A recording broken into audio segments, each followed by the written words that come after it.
Hi, everyone. I'm very excited to be here. We had a very different sets of images right now, but I promise it will make sense by the end of the reflection.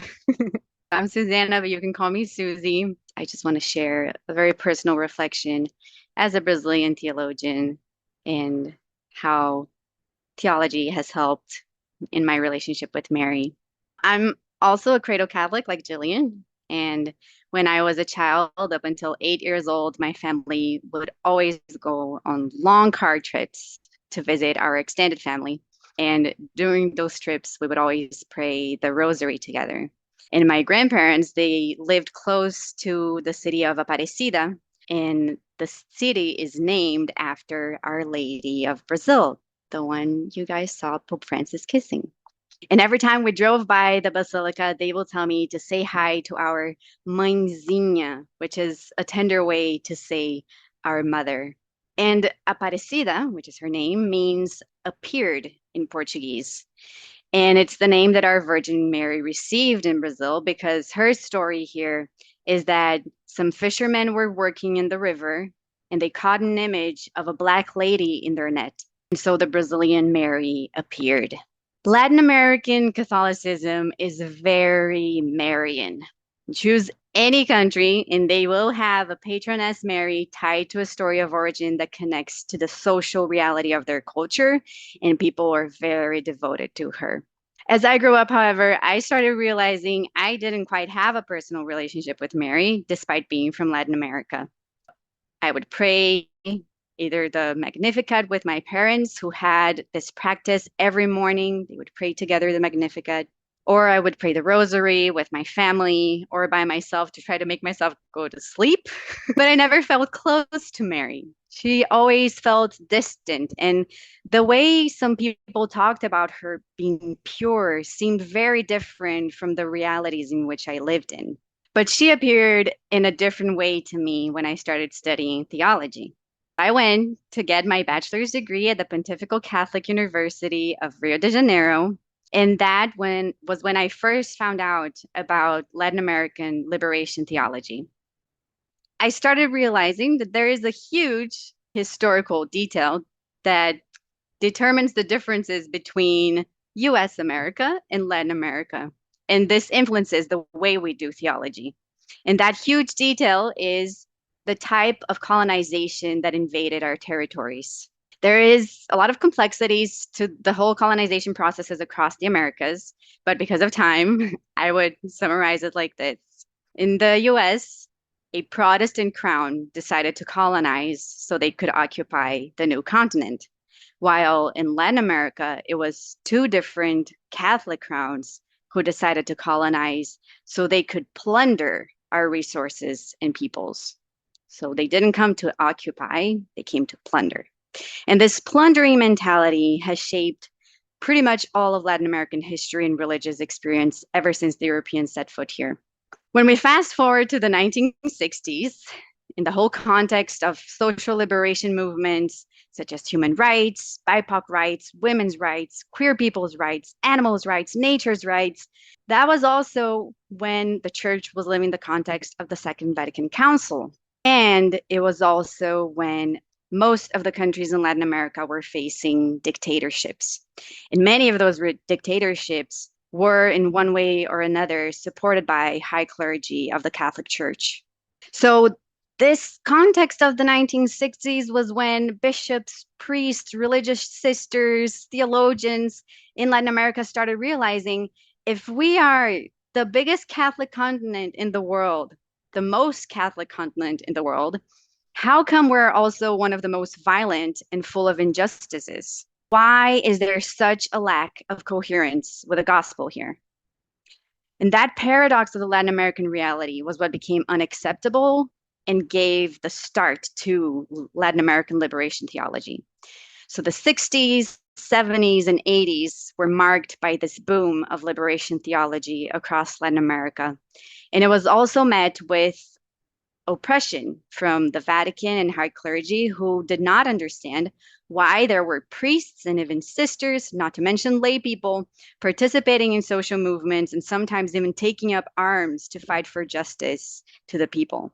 And amidst all this violence, tension, lack of coherence, people of Latin America from all different backgrounds and realities connected with Mary, the white European-looking Mary who arrived with the Catholic colonization, became also the Mary who was appropriated by enslaved African people so they could use her as protection to keep practicing their own religions here.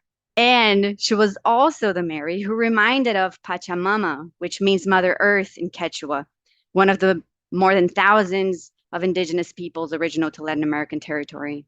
So I started realizing that Mary has many different faces, different skins. She understands the people, and the people love her. They embrace her, they kiss her, knowing that she is their mother who cries out for justice while they suffer. Mary is the witness of God's justice, of God's liberation. So when I think of Mary today, I think of what it means to be a woman of God where I am. And I've always heard, and I assume all of you have heard this as well, that Mary is a woman who said yes.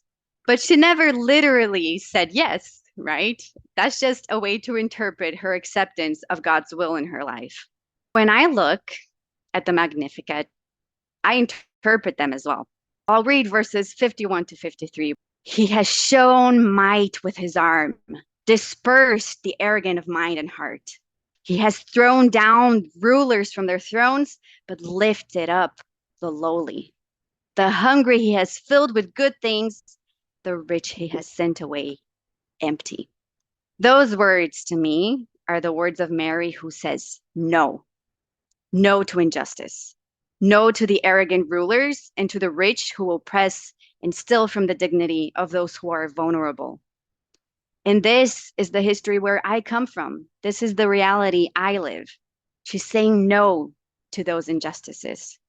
So to be a woman of God in light of Mary is to be a woman who speaks and stands for justice in whatever context you are from or you are living in.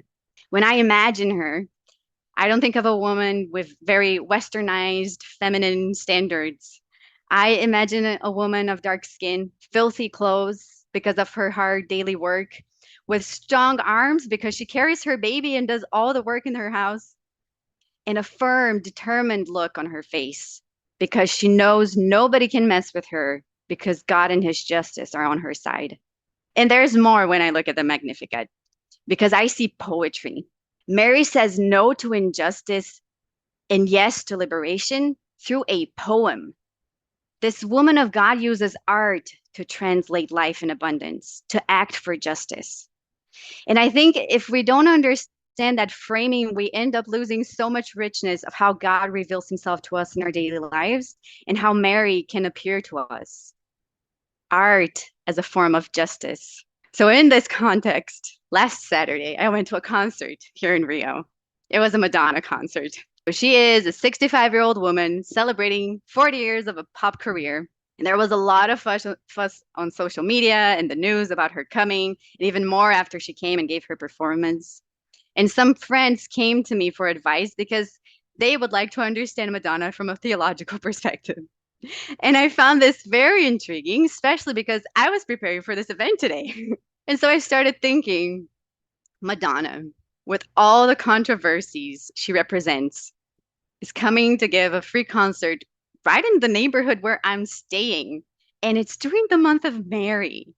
Madonna, who chose that name precisely to play with her own Catholic upbringing, given that in Italian, the artistic depictions of Mary are called La Madonna, which means my lady, or a respectful way of addressing an important woman. So I went to the concert. Madonna appeared on stage, and as you saw in the image, she was wearing something like a silver halo and a beautiful, long, dark gown. And from beginning to end, the show was a narrative artistic performance because she was telling her story through dance, outfits, even sexual gestures, and comments that she would make to the crowd. And after the show, many Brazilians across the country criticized her, thinking it was an absurd, the things they saw during the show. And this is where it got me thinking as I reflected on our talk today. During her show, she lifted up people who have died because of AIDS. She lifted up trans and all kinds of queer people. She lifted up Brazilian people who fight for BIPOC rights. She lifted up Brazilian people who fight for social and environmental rights.